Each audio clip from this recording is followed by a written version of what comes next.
Olá, tudo bem? Meu nome é Marcel Grossman e hoje eu vou estar explicando o material de estudo da matéria de Fundamentos de Hidrologia, Irrigação e Drenagem da UFPR do curso de Agronomia, que é a disponibilidade de água para plantas. Então, vamos começar. Conceitos e controvérsias. Considerando todos os estudos e pesquisas realizados ao tema, pesquisadores não chegaram a um consenso da definição física do conceito deste. Porém, se desenvolveram três principais linhas de raciocínio sobre esse conceito, que são eles.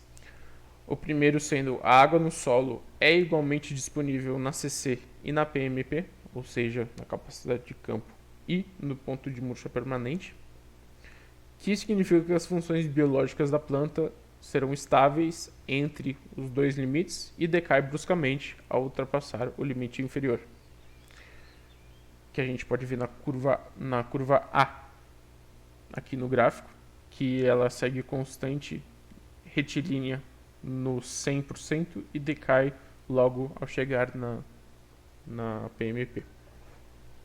A segunda teoria, então, é que a disponibilidade de água no solo é menor devido à menor umidade do solo, e com isso a planta deve sofrer da deficiência hídrica e de crescimento antes do ponto de murcha, que a gente pode ver na curvatura B do gráfico, que vai decaindo constantemente até chegar na PMP.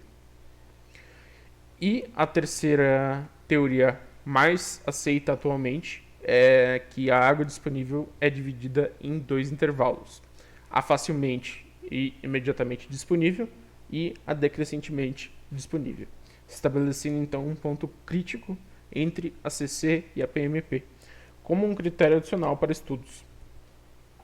E a gente pode ver na curva C, que é como se fosse o meio termo entre a curva A e B, como eu disse anteriormente.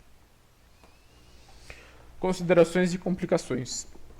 Os pesquisadores reconheceram que a umidade do solo não é um critério adequado para a avaliação de disponibilidade de água do solo, devido às plantas responderem de maneiras muito diferentes entre si. É necessário então considerar o sistema solo-planta-atmosfera como um sistema contínuo e extremamente dinâmico. Fatores extremamente variáveis e sem equipamentos para mensuração são obstáculos no desenvolvimento de teorias bem fundamentadas e verídicas. Então a gente entra no nosso próximo conteúdo, que é as faixas de disponibilidade de água no solo. Essas faixas então são separadas de acordo com as relações entre diversos fatores, sendo eles conteúdo de água no solo, condutividade hidráulica, potencial matricial de água no solo e drenabilidade do solo.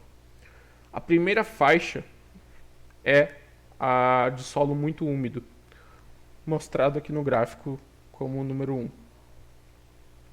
onde a capacidade de água, onde o conteúdo de água no solo excede a capacidade de campo. Então isso quer dizer que a condutividade hidráulica é alta, que pode trazer prejuízos com uma alta drenagem e menor tempo de absorção da água pelas raízes das plantas. A segunda faixa, então, é um solo úmido, mostrado pelo número 2 na figura ao lado, onde a condutividade hidráulica é reduzida, então ela não permite a rápida drenagem, valorizando então o conteúdo da água disponível. A terceira faixa é o solo seco, número 3 na figura, onde a condutividade hidráulica é limitante à planta tentar extrair a água do solo. Então a planta reage fechando seus estômatos para evitar murchamento e acaba limitando seu desenvolvimento. A quarta faixa e última é o solo muito seco, número 4 na figura, onde a condutividade hidráulica é muito baixa, tornando a água no solo indisponível. A planta não sobrevive por muito tempo, então. Então a gente entra no nosso próximo conteúdo, que são as zonas de potencial matricial para as plantas, onde a gente tem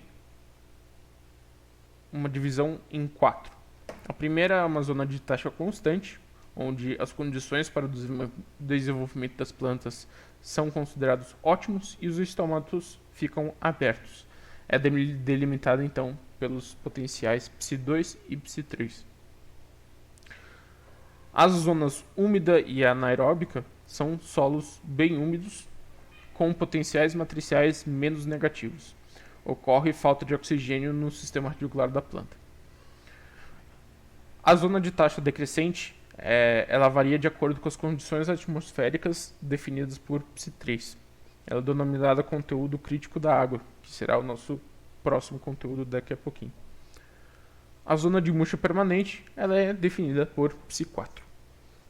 O conteúdo crítico da água, então, ele depende do conteúdo de água na capacidade de campo e no ponto de murcha permanente, das características do sistema radicular e das propriedades hídricas do solo. E ele pode ser calculado a partir da fórmula disposta aqui no slide para vocês.